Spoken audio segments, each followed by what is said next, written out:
بچه‌ها من هیچ توضیحی نمیدم چون خودش کامل توضیح میده. بریم ببینیم. You didn't know that you didn't know, part 9. 75% of the mass of the human brain is made up of a substance called myelin. And myelin is made up 100% by cholesterol. I'll leave it there.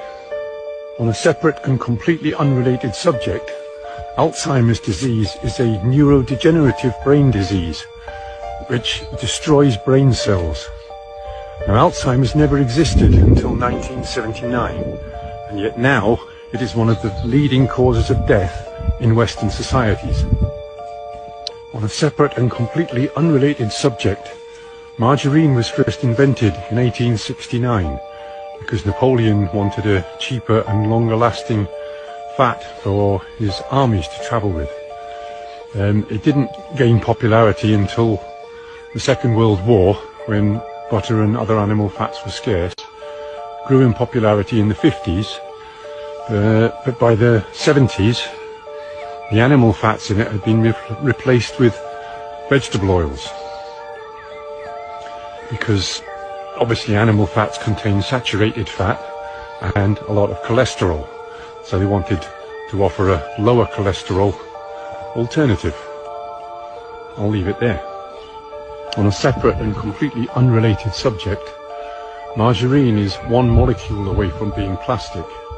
Now, as any chemist will tell you, one molecule can make a huge difference to the finished compound. Take ethanol and methanol, for example.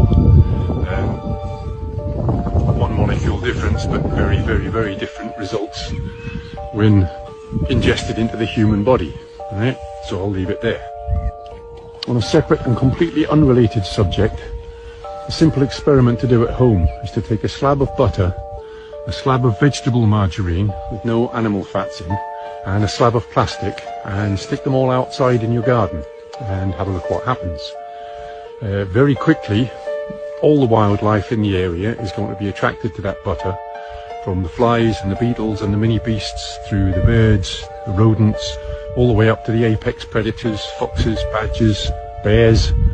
If there happens to be no other wildlife around, then bacteria and mold will very, very quickly consume it, because it's easily digestible for all organic life forms. The margarine and the plastic will sit there for weeks. Nothing in nature will touch them. Try it.